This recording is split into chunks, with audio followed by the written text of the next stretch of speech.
Is Wednesday, July 30th. It's 10 o'clock Central Time. We're coming to you live on Voice of the People USA radio and TV network on Rumble, X, YouTube, and Facebook. So you should be able to find us wherever you are. I'm your host, Danielle Walker, and on this show, we meet people who have rejected the status quo, have rejected convention, and each in their own way are working to bring freedom to the world. Joining me today is my good friend, Matt Meck. He has basically been with us since the beginning of the State of Freedom when we launched in April of 2023. We were introduced by our mutual friend, who herself is a relentless fighter, Dr. Kathy Willis. Shout out to you, Mm. Dr. Kathy Willis. Matt is a Marine veteran. He's executive director of Unauthorized, which is an election integrity focused group. He's very involved with Coalition of Candidates, an organization that was founded by Patrick Byrne to promote candidates who believe in the sanctity of our elections and that we should have transparent elections whose outcomes we can trust. He's 107's chief of staff. He hosts a show on Patriot Party News called PPN on Tap, and he probably wears 5 or 6 other hats that I don't know about. Matt, it's so good to see you. Welcome to the show. Danielle, hey, good morning, and thank you for inviting me. It's wonderful to be here. It's so good to have you here. We were just saying off air that we don't actually get to sit down and visit. It's a lot of text messages and quick soundbite phone calls. It is, and especially now. I mean, I think people get a sense. Certainly, things are increasing at an increasing rate, and what we've seen just in 6 months is, I don't, I've been alive since 1963, and I don't think I've seen a president move this quickly. No, it's been amazing. It's been absolutely amazing. Well, I love to start out every show with a scripture to kind of frame out where we're going. Today's scripture is Psalm chapter 112, verses 6 through 8. And I love this when I read it. I think it's very appropriate for a show with you. It says, "Their circumstances will never shake them, and others will never forget their example. They will not live in fear or dread of what may come, for their hearts are firm, ever secure in their faith. Steady and strong, they will not be afraid, but will calmly face their every foe until they all go down in defeat." And Matt, I thought that was so appropriate to bring because I have to tell you, from my perspective, you have been so steady and so consistent in your march forward in this battle for the future of our republic since I've met you, whether it's insane, RNC, state level corruption, and watching good people that you fought so hard for get sidelined and completely maligned, having their names Mhm. run through the mud, whether it's the fight for election integrity and feeling like I know there's still been so many moments where we feel like we thought we were so close and then the rug got pulled out from under us, but you have been so steady, so calm, so focused. I've never seen you black pill. I've seen a lot of people black pill who have been in this fight, probably the same amount of time as you, but I've never seen you lose your cool. So thank you for that. Thank you for your steadiness in this fight. It's a real inspiration, and maybe you can tell us what your secret is to that. Well, sometimes I do. I mean, the coalition calls we have on Friday morning, especially if a friend or somebody fighting this battle, like you or Chris or a Nino or Mark Fincham, Doug Mastriano, when folks target my friends, that's when probably because I joined the Marine Corps, that's when that Irish in me can come out a little bit. but but I try to just, and I think a lot of us, whether it's myself, Mark Cook, Fincham, Rachel Ham, General Flynn, Patrick Byrne, 107. I mean, can we get emotional sometimes? Yeah, but we know the mission. We keep our head down. We know God's in control, right? And Yeah. he's got the plan. We're just imperfect instruments that he's using. And I tell people this constellation of people that came about because of November 2020. You couldn't have put these people together in life ever, I don't think, except Yeah. the gravitational forces of that event caused the the the people just to begin to orbit around each other, and all of us, every one of them, I would say, Danielle said, the republic is in peril. We have to do something, Yeah. and you got people who've literally, whether it's Patrick Byrne with tens of millions of dollars, he's expended it all, Yeah. right? Mark Cook, whether it's him probably hundreds of thousands of dollars of his life savings, because we just knew what we had to do. It's almost like a vocation, right? When folks say, "Why'd you join the military?" or "Why'd you join the priesthood?" or this, or it felt, I think for you guys too, it felt like Yeah. a vocation, like you were being moved on your heart that this had to happen. Yeah. It has had to happen, and it has been a beautiful thing to see. You're exactly right. I mean, I believe the law of attraction is really God, but it's a force created by God. But it's been an amazing thing to see people come together. And what's funny is so many of us have never even met in person.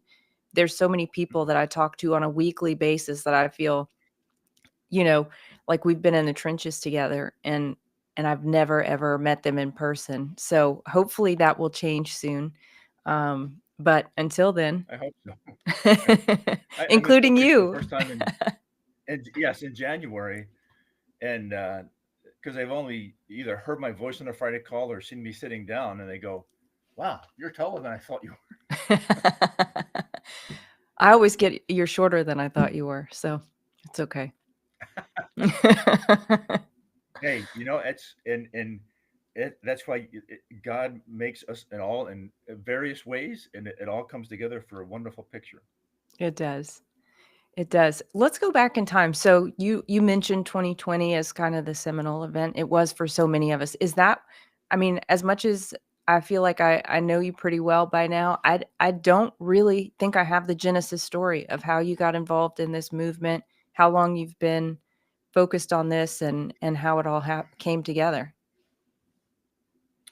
The to go back before 2020, as a whistleblower, n- an inconsequential one, really. I mean, compared to folks like John Dotson and others, I was blew the whistle on Fast and Furious, and which is now coming back in. You see Mike Benz Yeah. now saying, "Huh, I hope Tulsi goes back and unclassifies all the Eric Holder stuff on Yes. Fast and Furious." And by the way, where do you see how Eric Holder and Merrick Garland go back to the Oklahoma City bombing and what that was all about? You're going to see Wow. them involved in that too, and they wound up both being attorneys general.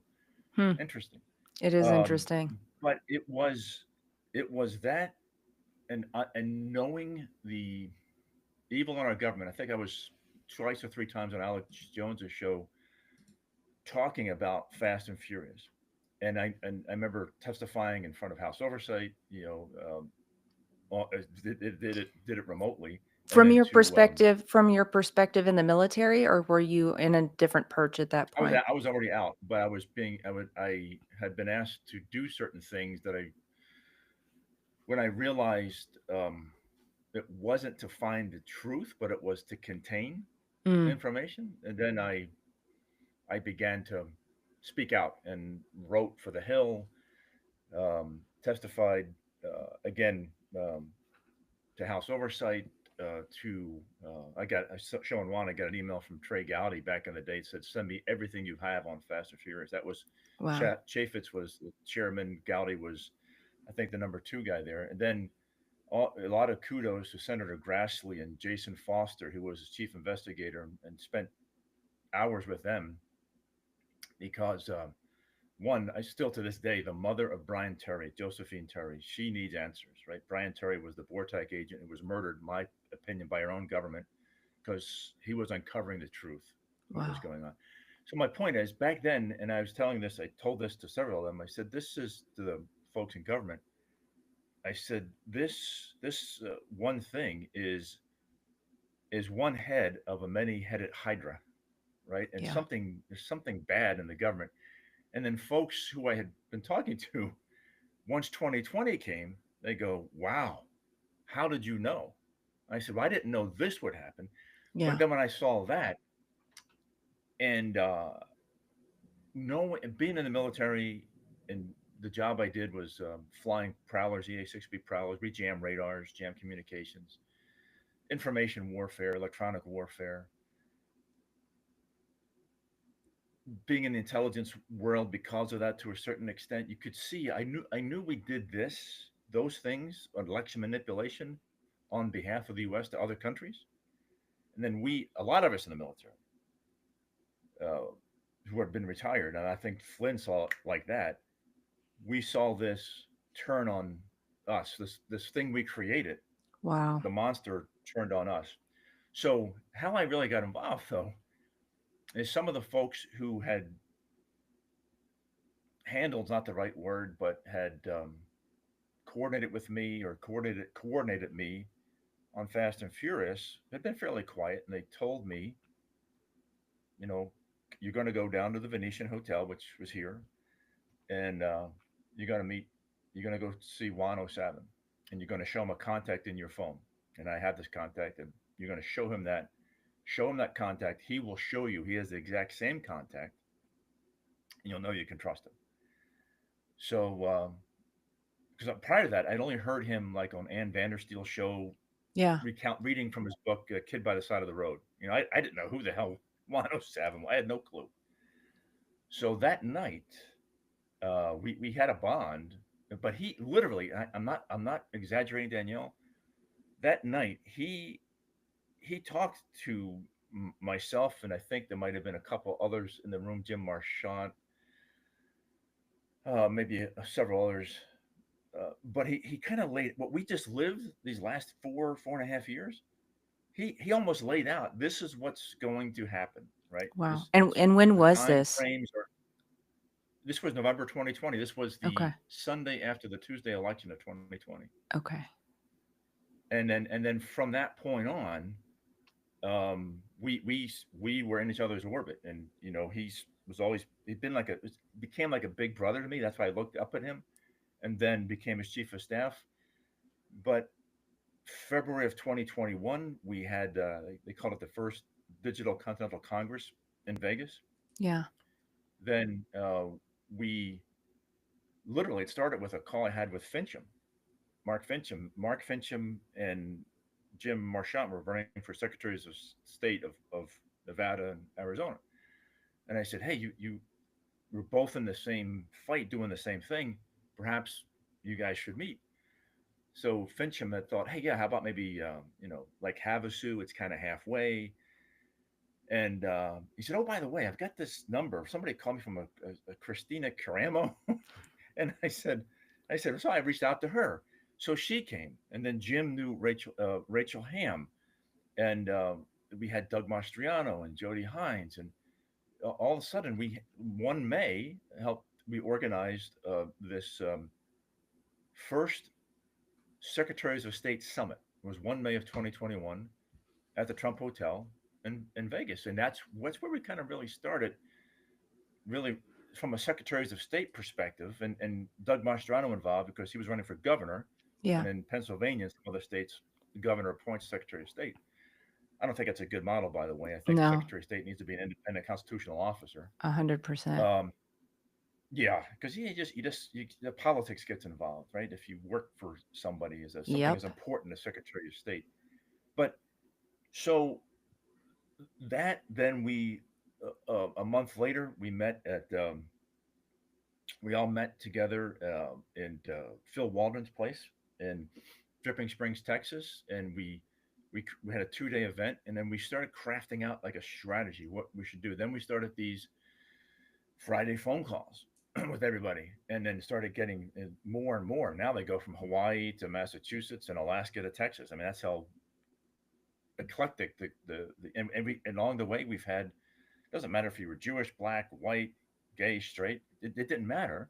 Yeah. And we had some grassroots Democrats, right? And we had them brief at a couple of our forums. The forums then started 1 December of 2021. We knew we had to begin to educate the masses on how does your election system actually work, because damn sure hardly anybody in government knew how election worked. Right. It was sadly they had no clue.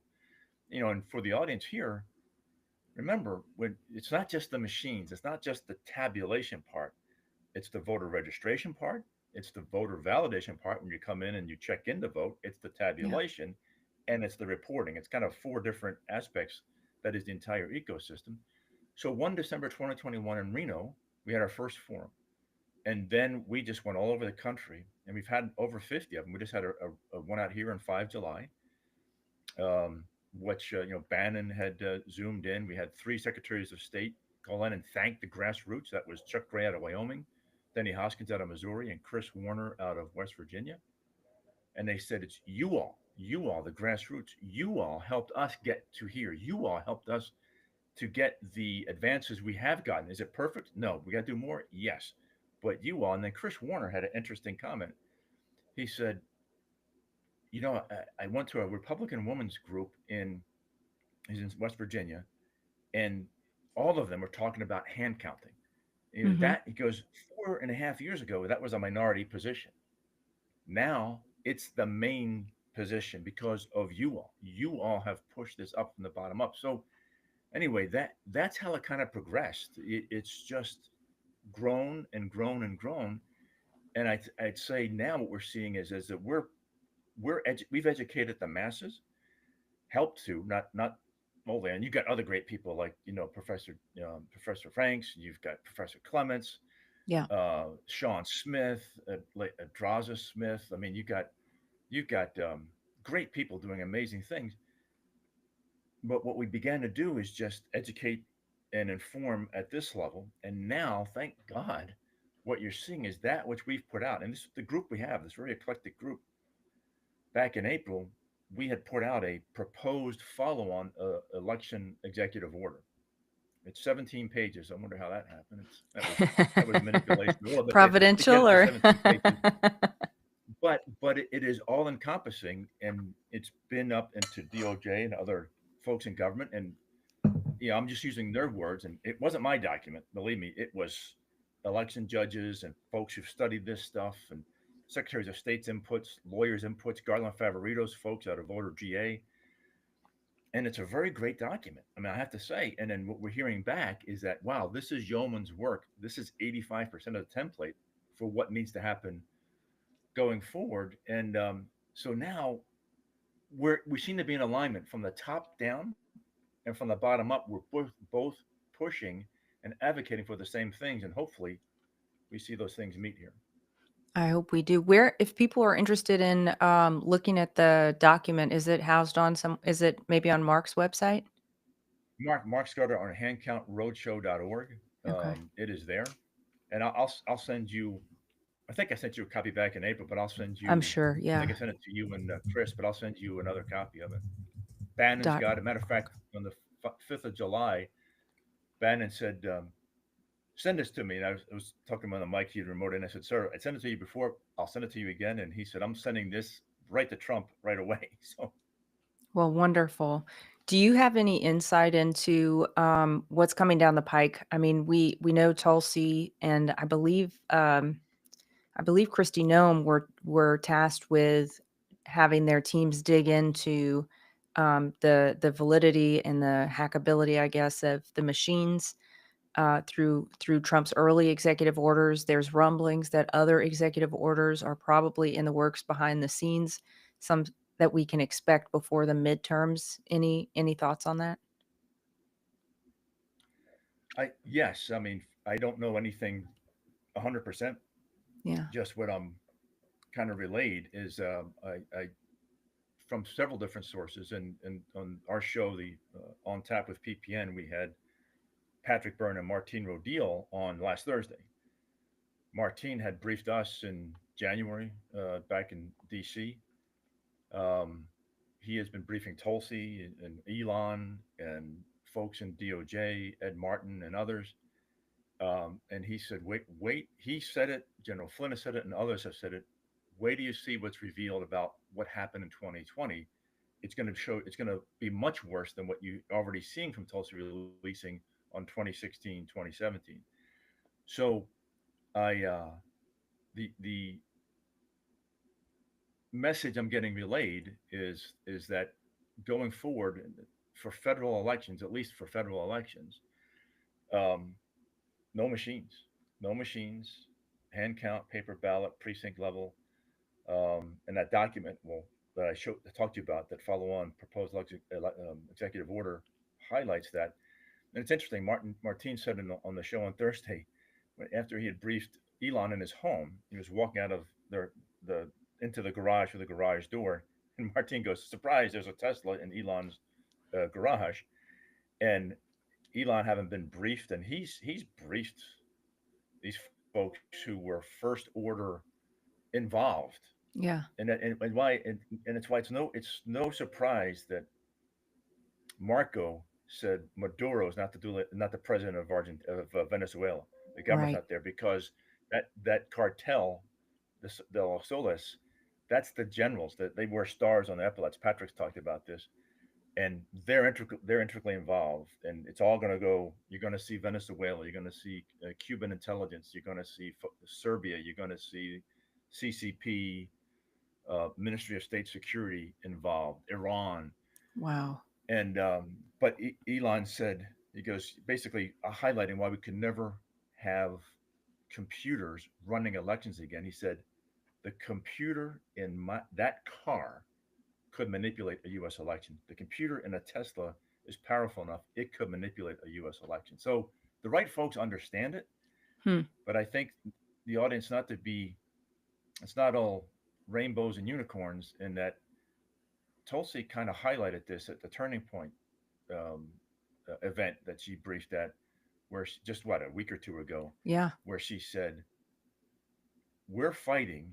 The deep state's real, and it's fighting back, but we're not going anywhere." So there's still a battle going on. It's not time. We're not across the goal line yet by any stretch of the means. So we cannot rest. No, we can't rest. I've been reading, Emerald Robinson has been doing an incredible job of cataloging literally every single benchmark from 2020, like the 2020 election treachery down through today. And Yeah, she mentioned Venezuela in that, and I think she's got her finger on the pulse. And what we're going to see here soon, it seems like John Solomon has done some reporting, even what last night on Hannity, saying that Chuck Grassley is going to release the Durham Annex as soon as today, Anna. Yep. and Hillary is heavily, heavily implicated in that. Heavily implicated in that. And you're right. I think folks are going to be surprised, not just what how the election was manipulated, and what you'll see eventually. I think again, Martine talked about it on the show, how patriots inside our government who still are defending the Constitution, what they did to make sure 2024 wasn't stolen. Wow. Um, but I think you're going to see a lot more coming out, and it's not just what how they did the elect what they did to manipulate the election. It is creating it was mapping out, and kudos to Sean Taylor and Mark Fincham and EFI. That's They've right. given us stuff to DOJ on what they found with they call it magic mortgages, right? I would love to, if it were legal, wouldn't it be nice, Danielle, to have a house that's worth $400,000, but somehow you get a mortgage for 27 million? Seems, Boy, that'd be yeah, something. yeah. Although I But wouldn't want that and you're note if I finding, didn't have the income. if I didn't have the income, yeah. But how do all these folks? How does all this work? But what they talked about, and what I think that people are going to see, is the network of domestic and foreign accomplices that made this work. And as Martine shared, he goes, and people who've been born here, who are in this country, in the government, who have sold out the government, for 30 pieces of silver. Yeah. And he especially hard for him to really internalize that, because he's weeks away from being a naturalized U.S. citizen. He was originally Wow. born in Venezuela. He's been there for 20 some years. Um, and he can't understand. As he says, this is the greatest country in the world. He goes, I already lost one country. I couldn't Yeah. afford to lose two. Um, so That's I think what the people will see with the network the criminal network, the traitorous network that effectuated this and has been doing. And what, by the way, the folks who the government is now deposed and talked to, they said, oh, by the way, not just the United States, it's 71 other countries, and we've been doing this for 20 years. Yeah. So And how Juan many has other talked about countries? that before. How many? 70? Those are the color 72. revolutions that that Juan's referenced, I believe, on the State of Freedom with us. Yes. And, and, That's and they talk about how they've been doing this for 20 years. That is so crazy. And just maybe a little context for the listeners who aren't familiar with Sean Taylor. He's the now retired deputy chief of police from Millersville, Tennessee. We had Mark Fincham on last year, shortly after they had a press conference in Vegas, which I know you were Mhm. at, Matt, where they uncovered this transnational um, criminal conspiracy that involved mortgage fraud. It involved Act Blue. It involved election finances, and God knows what else. I think they talked about trafficking in that context as well.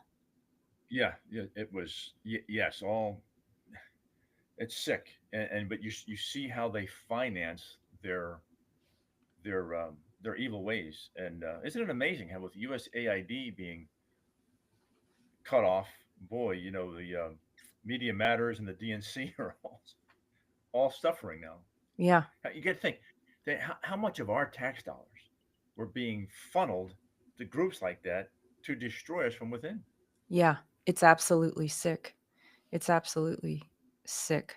And I mean, it's funny in a way. You look at some of these big shows that are being canceled, and you like the View, The Colbert. View going on a hiatus. Yeah. Yeah. Are they going on a hiatus because of ratings? I mean, their ratings could never have been that great at least not in the last 5 years. It's been such trash and vitriol. I don't know who would wanna watch that. But were we funding? I mean, I think we're gonna find that we have been funding The View to tell us to hate ourselves. I think we've probably done the same for Colbert. I think you're right. And as Boone Cutler and General Flynn would tell you, it's all about that, right? Yeah. That's what they were trying to do. Yeah, and Matt, I think I've been talking to a gentleman who's been really involved with exposing the geoengineering um, and weather modification and all of the poison that's in the air. Talking to people who are in the fight for regenerative farming, talking to people who are in the fight against vaccines, and you make the greatest point. This is a many-headed hydra that we are facing, and if Mhm. we can get the election piece fixed, if we can get that fixed, I think it's gonna be tremendous. It'll be orders easier to be able to deal with the other heads. Um, I think part of that also has to include and will continue to include Trump getting rid of the bureaucratic state, um, Mhm. at thousands at a time. But how do you see this playing out? I think what we're finding, and one of the other things Trump posted was this is working. Had a picture of Trump and it had Democrat and Republican symbols. The donkey and the elephant isn't working, right? Yeah. And Brigadier General retired Blaine Holt, Air Force, great American. If you, I would, I'll give you his contact information. Okay. You see him on Newsmax. He comes on our show once in a while. He's very close with Juan and myself. He and Tony Schaefer will come on once in a while. Lieutenant Colonel Tony Schaefer, and just getting Tony on about his life when he was both in the army and he was a spy. So it was interesting with Abel Danger and so forth. But what General Holt, I think, encapsulated really well. Um, it's people got to stop thinking R versus D, right? Yeah. It's we the people versus those who want to control us. And he goes, those who want to control us, go look at the city of London, right? The WHO, the WEF, the WHO.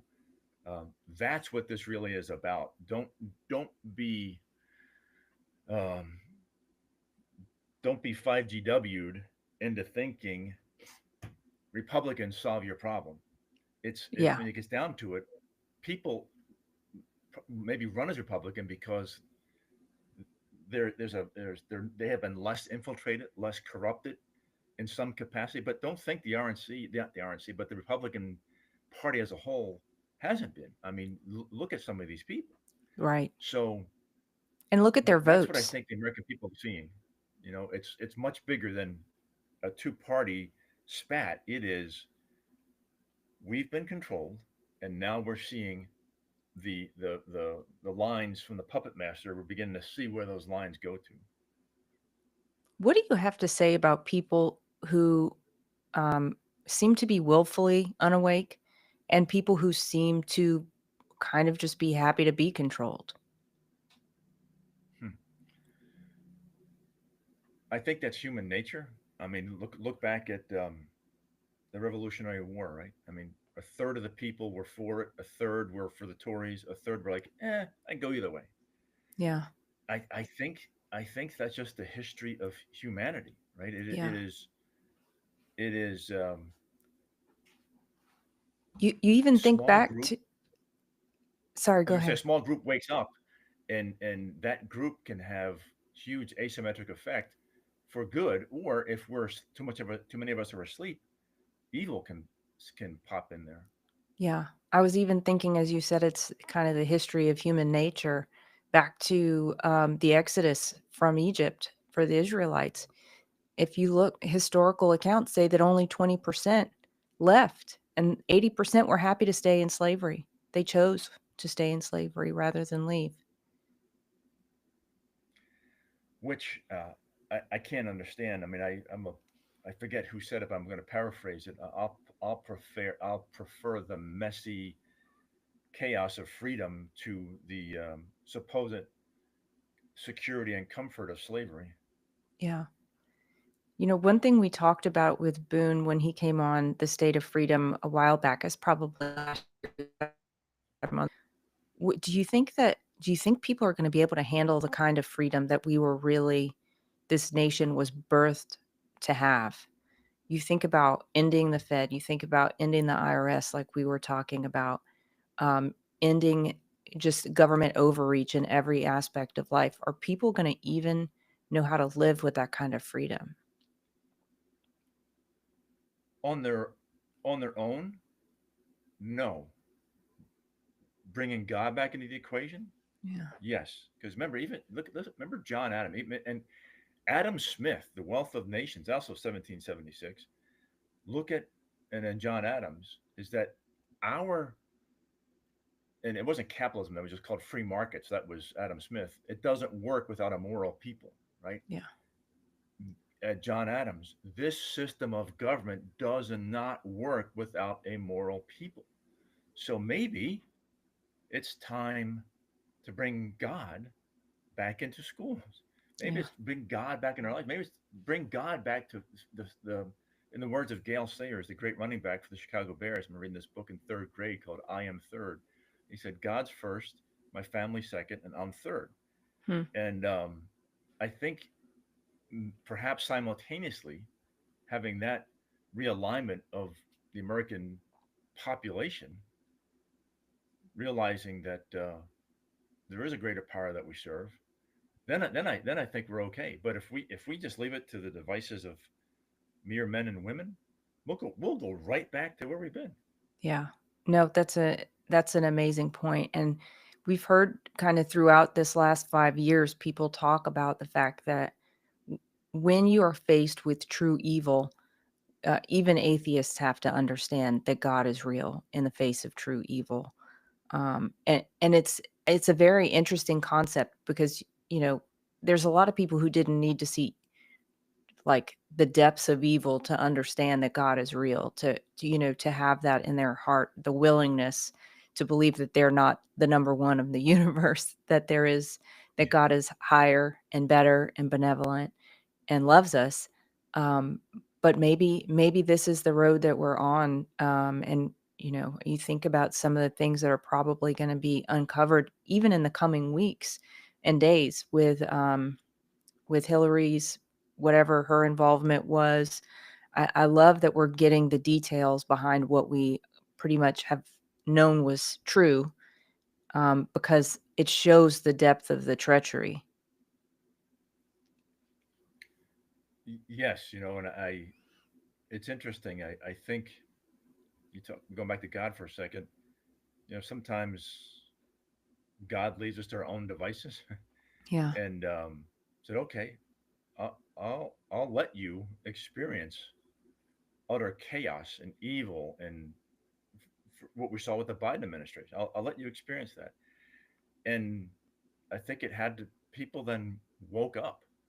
And I'm actually impressed with looking at younger people Yeah.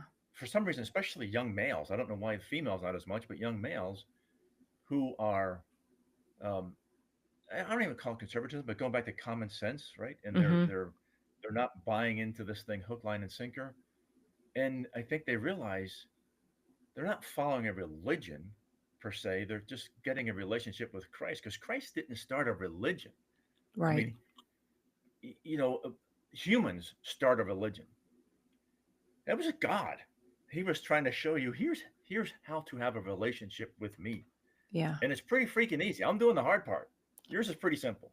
And to Yeah. your point, better those who believe without seeing. I was just talking to we had Bishop Leon Benjamin on 2 nights ago, and we were talking about Thomas, and how Thomas when I could put my fingers my hands my fingers in the holes of his hand and his side, I'll believe. And then once he saw, he said, "Oh my Lord," and he Yeah. believed. He was genuinely my Lord, and but think about it, he had to be coached by God first directly, the Yeah. ascendant Christ from the grave.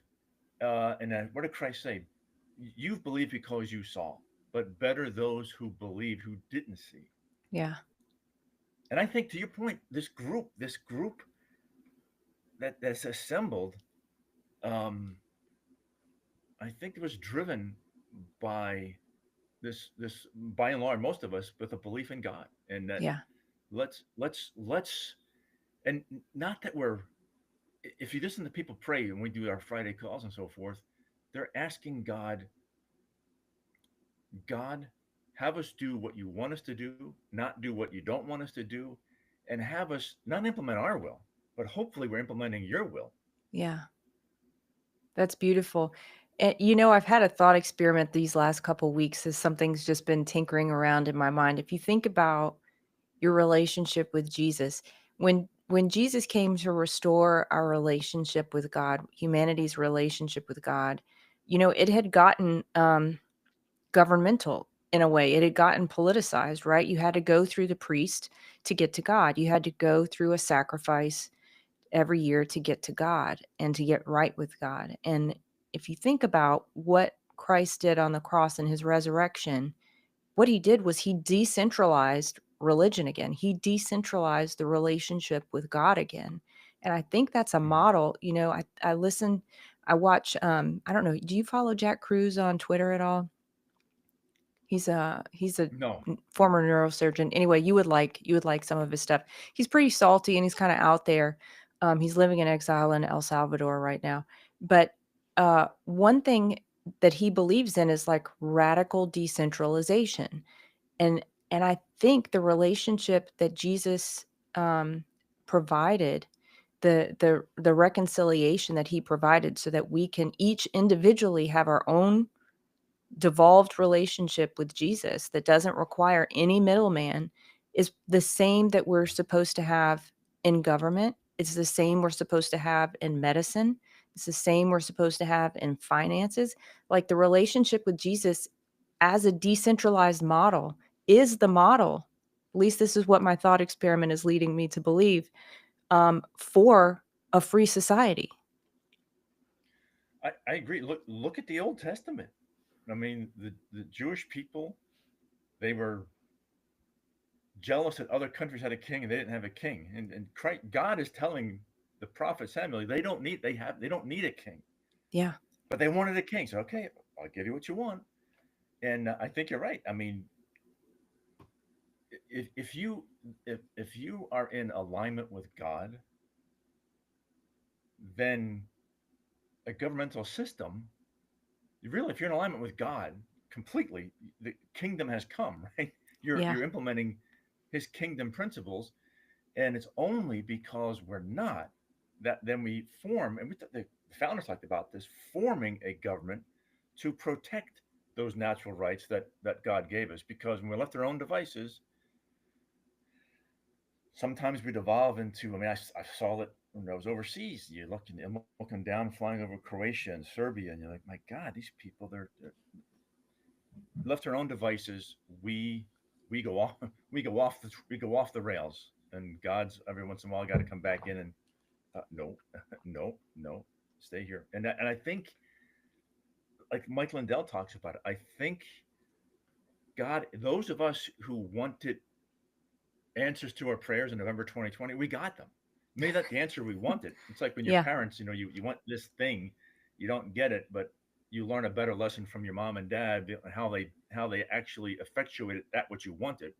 Right. God had to show you, I'm going to use this to expose what you have been asleep and not seeing. Now you can't see it. And for folks who don't want to see it, they're going to be around with us, I think, Danielle, all the time throughout history. And if you want to be blissfully ignorant, that's your prerogative. But then you can't complain when things go bad. Yeah. Well, and being But we'll be there. blissfully, We will we'll be be there there. on the wall fighting for you. That's right. That's right. And I think the sad thing is the blissful ignorance um, is is really a lie in and of itself because it's true misery to live in a way where you don't feel where you're not connected to purpose. And if you're not connected to the truth, you can't be connected to purpose. I firmly believe that. I agree. I mean, I understand there's a component of not wanting to get hurt, but these folks who in Cincinnati walk by and these people are getting beat up. I mean, the first thing I Right. would have done, I would have gone defended these people. Yeah. I mean, maybe that's stupid. You rush in, but maybe that's why I joined the Marine Corps. But when you see evil, when you see something like that happening, uh, to just do this, right? We saw it in our country for years. How many abortions? Yeah. God's not in school anymore. Transgender crap, drag queen stuff Racism. Yeah. for our kids. We just do this bull crap. No, no, no, no. Yeah, you're right. Well, on the topic of people who have pursued the truth and stood on the wall, you mentioned Mike Lindell. You also brought to mind Tina Peters as you were saying that. Oh my What's gosh, yes.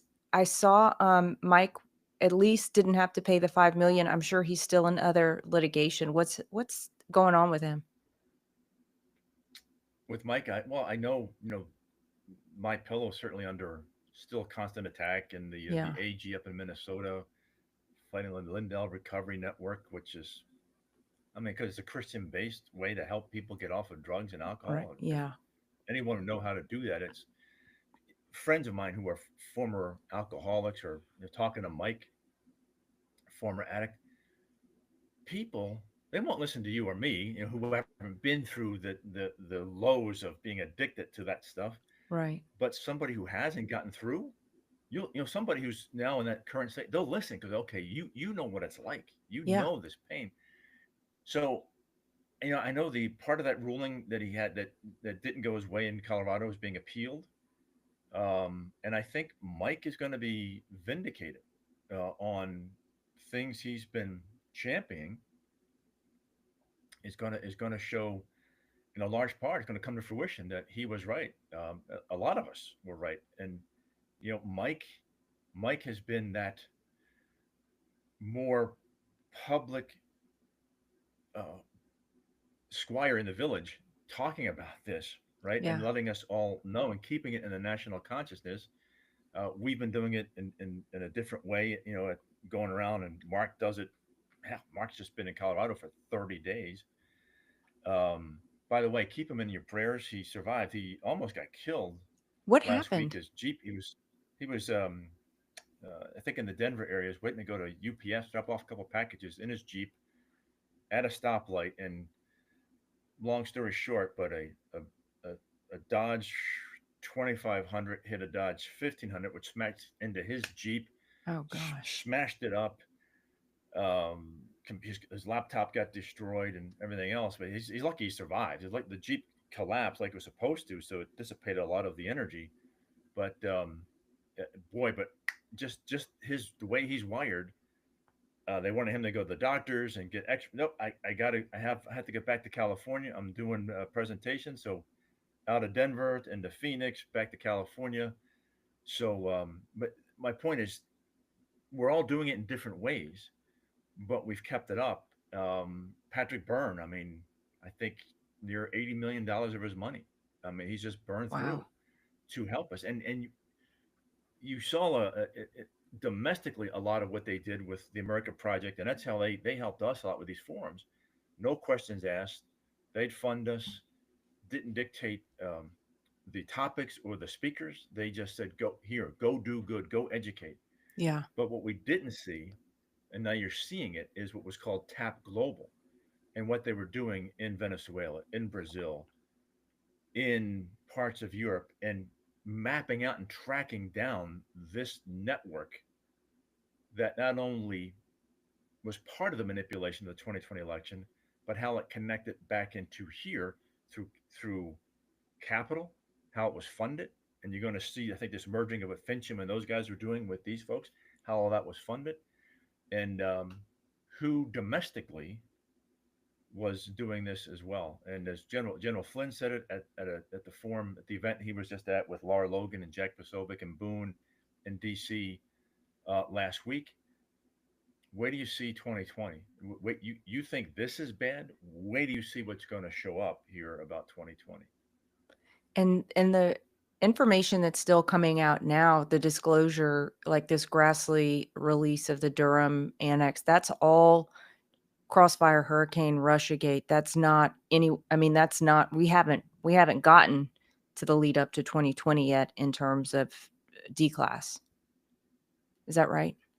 Yeah, correct. That part of that's there. Now I don't know how it might touch into there, and I think what you're Sure. going to see, you remember like in your high school or elementary school math classes where you get the intersections of the sets, and the Yeah. overlap.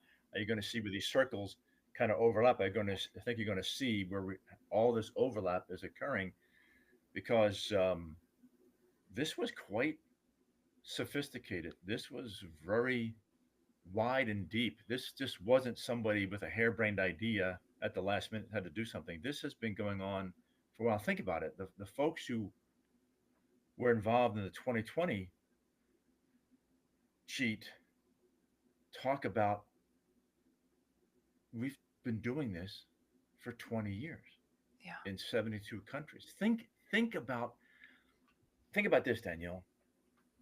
And I don't call it conservatism versus liberal or R versus D, just the will of the American people. I think the will of the Yeah. American people, by and large, were pretty much common sense people. When they say, "Well, you get what you voted for," well, Louisiana, you got what you voted for, Oh my but did you gosh. actually vote for them? Right. Did I you hate that. actually? Is I that the hate reflection of your that. vote? Yeah, I hate that. I hate it on so many fronts. One, you see it in the news all the time, which that was one thing I didn't mention. The decentralization of the news is leading us into truth. And I can't wait to see yes, these massive news organizations that we've all relied on so heavily, CNN, MSNBC, ABC, CBS, Fox. All I want to see them all collapse because we need I, in order to actually have truth, we have to have real journalism. But what I we agree, see and yes, Sorry, what we see on the news is, one, that you have these talking heads get up there and say, "Well, California, you get what you voted for." Well, no, no, they didn't. They didn't get what they voted for. They didn't vote for all these people to come and vote in their elections and water down their vote and, use all of their resources and funding. Um, and then even when you do get what you voted for, right? Think about some of the people that are in elected office, even in the state of Louisiana. What we thought we were getting is very different from what we got. So that's one lie right there. But then there's all the little lies in the middle of how did that person actually get to be a candidate in the first place? all of those steps are lies or corruption or something. So there's any number of ways that we're not getting what we voted for. It's just it's too probably sophomoric, but when I was in high school, I remember telling a principal, I think his name was Mr. Ballou, and I said, like being a congressman for your district, it should be like a jury duty, right? It's like, hey Danielle, guess what? You're now the congresswoman for your district for the next 2 years in D.C. And guess what? You're going to live in a dormitory in D.C. You're going to eat cafeteria food. It's gonna suck, but you're going to do your civic duty, and then you're going to come back here. And there'll be no incentive for you to stay there. You'll want to get back to your life, but Yeah. go do. Yeah, and I know it's not constitutional, but that's what I love. I love to see, like you had citizen soldiers in the militia, citizen legislators that you go, you do your thing, and you come back. And uh, I know you're what's his name? Was it Long out of Oh Louisiana yeah, Huey P. back Long. in the day? That's why we got the 17th Amendment and direct election of senators, supposedly. But I love what Justice Scalia told. I think it was Dick Salisbury. Scalia used to hunt on their land in Texas, and I believe it was Dick who said, "Will we ever fully get our republic back?" And Scalia said, "No, not until we repeal the 17th Amendment. Yeah. That your senators got to go back to being chosen by your legislature Ambassadors, right? because they." As Scalia said, there's no body in Congress now, the two bodies that represents the states. Mhm. People are represented in both now because you have direct election of the senators because uh, the state of Louisiana's interests sometimes are going to be different than somebody who's in the House representing folks from Baton Rouge or something, right? The whole Yeah. state has a different perspective, and I thought that was a very Scalia type of answer. I loved it. He goes, "Not until we get rid of repeal the 17th Amendment." Because remember, back at the founding of our country, they debated on whether to call senators ambassadors, ambassador from the sovereign state of New York, ambassador from the sovereign state of Georgia. They were there as emissaries from the state government Yeah. to the federal government, not somebody who's following around the Senate Majority Leader or Senate Minority Leader and spending no time coordinating with your governor and your legislature. They're supposed to predominantly represent the will of the legislature of your state. Yeah. What do you think about term limits? Because I feel like we could just put term limits on hold and see what it's like to have free and fair elections. And because you think about somebody like Senator Grassley, no one could replicate his depth of knowledge and what he's there doing right now in the Senate at, I mean, how old is he? He's in his 80s? He's 82, something. I In mean, his he's 80s, yeah. yeah. But he's been there forever, but he's been steady as a rock for the people of Nebraska, right? Forever. Yeah, he's Iowa. Iowa, sorry. And I would say either put them on the Congress term limits or take them off the president, right? So uh, I used to be a believer in it. Now I'm not because you're right. If we have free, fair, verifiable elections, and we just showed how kids 12 to 17 they had 5 minutes of instruction. They did it more quickly than the adults who've been doing it for a while and showed them at our 5 July event. And they did it more quickly with 100% accuracy on a moderately complex ballot.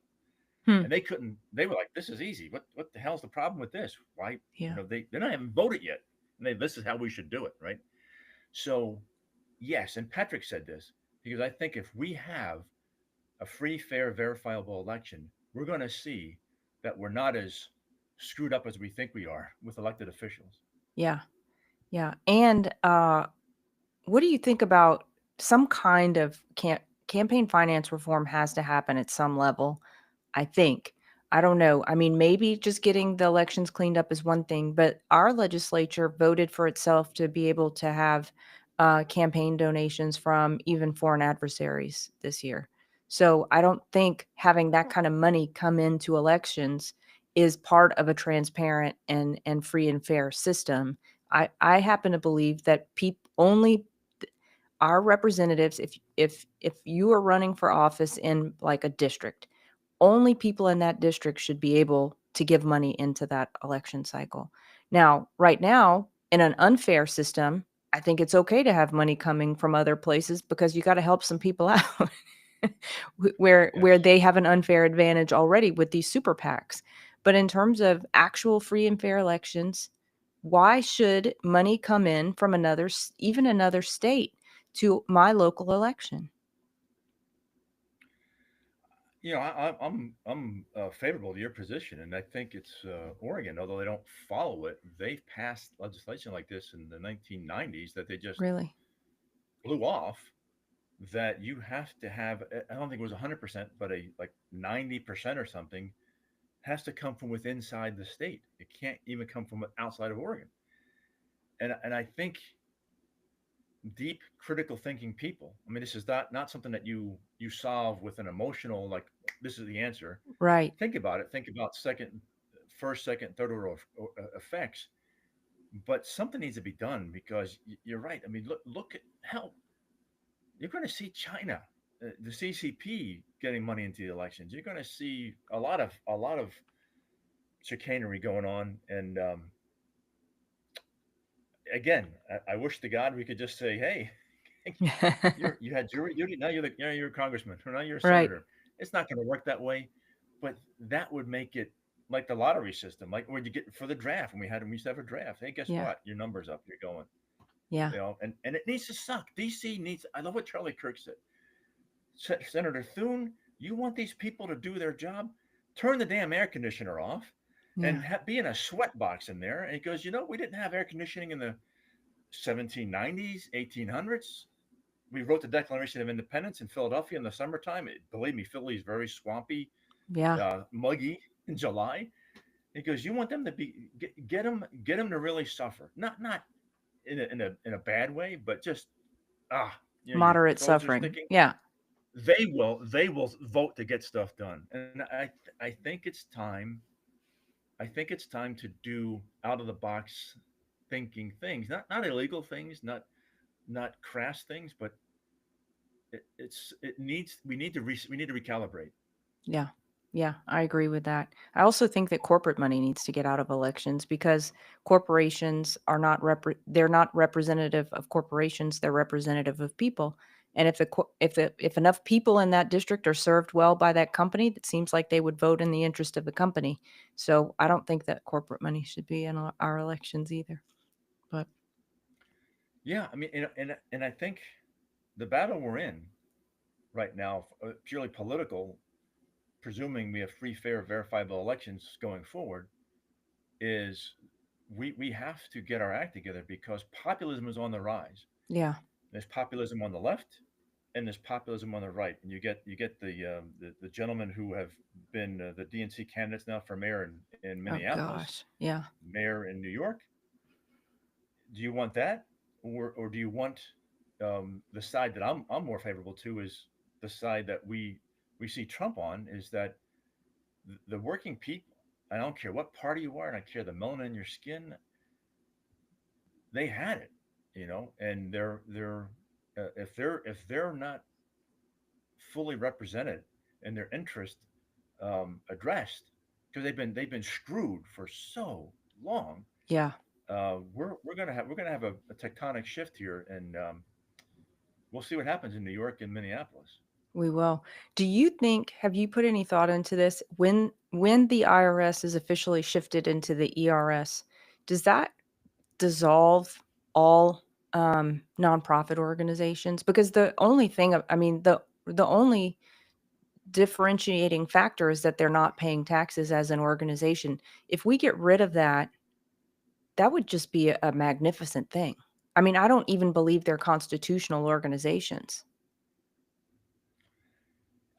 We'll get rid of it. I don't know because of certain states have taxes, and it would still be Yeah. applicable in those states, I guess. But it's interesting because you're right. It all that derives all from the IRS, doesn't it? A nonprofit, and then your state Yeah. say, okay, you're a nonprofit. So that would be interesting. But I'm a big believer. Get rid of the Federal Reserve. Get rid of the IRS.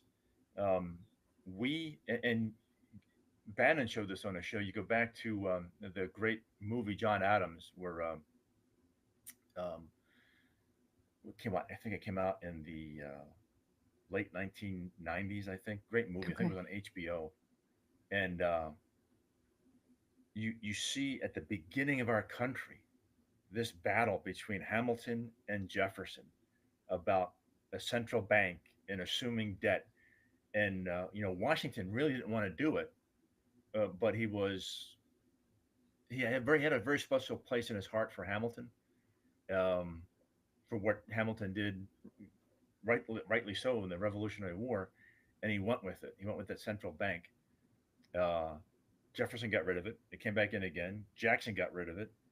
Um, but this tension between centralization and decentralization has been with us since the inception, from the very first federal government that ever seated. Yeah. Wow. I didn't realize that. I didn't have that in It's a my great history line, a great memory. segment in there. They're they're just it's the first cabinet meeting of the new government. I think Jefferson was the Secretary of State. I think Hamilton was Okay. Secretary of Treasury, and you see this conversation about centralizing debt,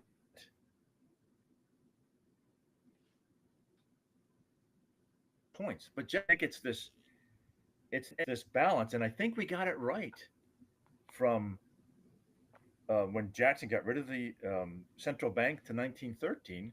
Yeah. And if you look at since the inception of the Fed, have we had more or less economic? It hasn't made a difference. Right. It just cycles. It's just natural cycles. The Fed hasn't done a damn thing to either make it worse or better. It's moot. S- Yeah, I need to take a look at that. I've always thought that since you know, you look at the stock market and you look at the economic cycles of the nation and they don't start until then. And so I wonder if all that data is corrupted and everything we learn in econ is wrong because it's based off of a fake system. Well, and you have to wonder. It's based on, you have to have valid inputs, right, to make a decision. And Exactly. I was just sharing this with somebody, folks of my vintage. We know who the Doors were, and Jim Morrison, of course. Well, his father was Admiral Morrison in the Navy, and Admiral Morrison, who was the one who reported the Gulf of Tonkin incident. And Okay. we now know that the Gulf of Tonkin incident never S- occurred. Yeah. We were just told it occurred, and look what it did, right? Look what this. Go back to elections. Look at what the real coup, because Trump was in office in 2020. The Yeah. coup that actually occurred in 2020. Look what's happened. The Ukraine war, the death and destruction there, the the the havoc of mandates and shots and masks that were forced upon people Yeah. when Biden was installed.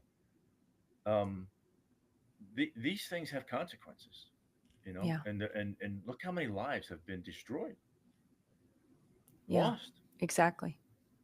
Can before I let you go, I do want to hear your take on where how Tina's doing. I don't think she's been let out of jail yet or prison yet, has she? She's not. No, I know they filed they put an amended filing in last Friday. Yeah. um, and Tickton was, I think, interviewed by Ash in America up there in Denver, and he talked about the biggest mistake the other side that put her in jail did is they lost the election, Mm, and truth's going to come out. So again, I don't have a crystal ball, but I believe a consensus thought on her legal team, and I don't speak for the legal team, is within 60 days. I think they're hoping she is out on bond at least, and I think what you're going to see come out about 2020 is directly going to benefit um, her Tina. case. Yeah. On She's a hero. I mean, what she She is did. a hero. You hear so many people. Martine Rodil has said it. Patrick has said it. Others, is that her courage uh, provided the Rosetta Stone for folks to begin to go focus on what to go look for, and she was instrumental in them understanding how this thing worked, and that showed how the manipulation occurred. That then showed who was doing it. That then showed who was funding it. That then showed how they were all related. It just built and built and built and built up, and it was very, very much a result of Tina's heroism. Yeah. Well, we need to keep praying for Tina. I know, gosh, what a lonely place that she doesn't deserve to be, and what horrific circumstances. So I can't And wait for think her think to what they get do real out quick, Danielle. and When be they first unmuzzled.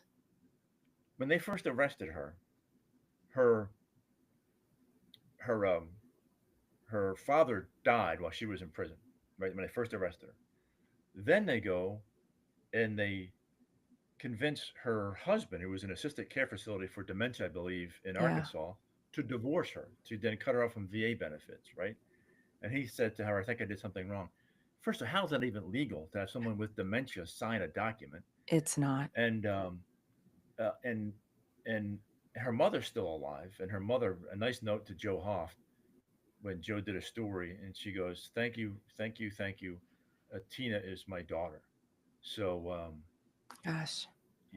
yeah, I just the audience, please, you listening to this, stop today some point, say a prayer, open the Bible, whatever page it opens up to, read it, and think about that how it applies to Tina, because again, she's kind of one of those people in the Revolutionary War Yeah. who've given their lives, their fortunes, and their sacred honors to help us, and she risked everything, and now she's in prison. Yeah. She is. I can't wait until she's out. I'm sure I don't know if she'll do you have any indication on whether she's going to be talking when she gets out? If you know her, you feel like she will be, but maybe her attorneys will advise her differently. I would imagine her attorneys will speak for her, at least until it's all resolved, Yeah, because these folks are evil, and they'll they're so take evil. a comma out of place and crucify you for it. Yeah, absolutely. Well, Matt, I know you have a big event coming up in Vegas, and I want to get that. I want to get the link to that in the chat for folks too. Oh, it's Um, it's not mine per se. It's the Gateway Pundit that's is putting right, it on 9/10 August. It's called Vindicated, right? It's the folks who stood up and spoke, and it's it's Jim an and Joe Hoft incredible are putting it lineup. on. It's Laura Logan's moderating it. It's Rudy Giuliani. It is Roger General Flynn. Stone, Wayne Allen Root. God, there's so many more there. I can't remember, but it is an amazing group of folks. General Flynn will be there, um, and I think the timing is perfect. And then I'm going to coordinate more today. If we get our ducks in a row, mid September, we're looking at doing something in DC, something on the lines of election national state of emergency. Laura Logan's already agreed to host it. Um, Working with some folks in DC to get a venue and talk about this is what happened, and here's the solution going forward, right? And the folks that I'm working with in DC who know DC very well, so that's very timely and critical for DC to be put on notice that we, the people, aren't staying with the status quo regarding the election system. Well, that's awesome. Do you, well, maybe there should be a push to get people, representatives from all 50 states there in support of what y'all are doing. Oh yeah, and again, I I'll find out today. Today I'll kind Okay. of get the meat on the bone, and once I do, I'll let you know, and we'll push it out and ask everybody to come. Okay. Awesome. Well, Matt, before you go, plug your show, on tap with PPN. It's on tap with PPN on PPN. If you look at Patriot Party News, you can Google it. It's on Rumble, X account, and it's Monday through Friday, 7 p.m. Eastern time, six Central. I know coming up on Monday we'll have Roger Stone, Emerald Robinson. I was talking to a producer. She's going to pop back on again and kind of give us an update on where she stands. So yeah, come and join, and kind of like what you do. We just have a discussion. We get great people. We get them on the show and let them rip. Talk about what you think's important, and let's have fun. Well, it's a great show and you have amazing guests. So thank you for what you're doing, Matt. Thanks for continuing the drumbeat, for being just relentless and dogged. And and persevering in what you're doing. You are the master connector. You've connected us with so many great people, and I know you don't just do that for us, but you do it for a lot of people. So thank you for that. And we love you, and I just hope that we get to finally meet in person soon. I tell you, well, here's what we should do. We got to get, Tommy Waller, the great Tommy Waller in your Yeah. state, who's the president of Center for Security Policy now. We should go to his place or something because that man can cook. The oysters there are amazing. Let's have a food. Let's have a Louisiana food fest in Louisiana. If you're coming to Louisiana, it will be a food fest. No two ways about it. I've been all over the world. Man, the best food I've ever had. I love it. Is Louisiana food. It's amazing. That's right. Well, maybe you need to have an event down here if we can make it happen. Yeah, we'll get with Tommy and you all and Kilowatt, and we'll make it happen. I love that. That's a great Perfect. idea. Awesome. Well, we need the help down here. Our elections are under grave threat right now. Our Secretary of State has put her foot like lead on the gas to buy new machines to the tune of $150 million, including electronic poll books. So we are doing our level best to fight against her, but the legislature gave her the golden ticket to do whatever she wants. So I'm not sure. We feel like we're in a race against the clock. We feel like we've put out calls to action to the public and encouraging President Trump to stand up and speak on our behalf because our legislature, all of our elected officials, everything we've said, all of our pleas have fallen on deaf ears when it comes to the elections. And I tell you, folks there locally, go to Mark's site, handcountroadshow.org. He's got a calculator there, and the calculator basically it's looking at the size of your precinct, the number of voters you have, and so forth, and it'll run the numbers for you. It's pretty good as far as how How much many it'll how many cost? people you need, how much it'll cost, all that stuff. And instead of like millions, you're talking like maybe $10,000, right, Yeah, to do a hand count for a precinct, and depending on the size, it'll tell you how long it will take, how many people, how many things you got to buy, and he shows you. And part of it, he has cameras that using technology to increase transparency, so everyone can see everything. And it's a great tool, and it's on handcountroadshow.org. It's a calculator there, and you just plug in the variables, and it'll tell you the cost, and it's a hell beautiful. of a lot less Does it than do the state hundred and level? some million The whole dollars, and the money stays locally. It stays Yeah, with you thank in you. your Thank location. you. Yeah, amazing. I'll take a look at that because we've been President Trump had Governor Landry at a press conference. Gosh, probably, I don't know, it's been a couple months back now. And he used that opportunity to tell Jeff that he could save a whole lot of money if he went with paper ballots, that they would cost on average 8% of what the machines were. So the Patriots here have gotten to President Trump to get that messaging in front of the governor. Now, the governor has not seemed too amenable to that. And if you look at him, he looks like, somebody might have peed in his tea.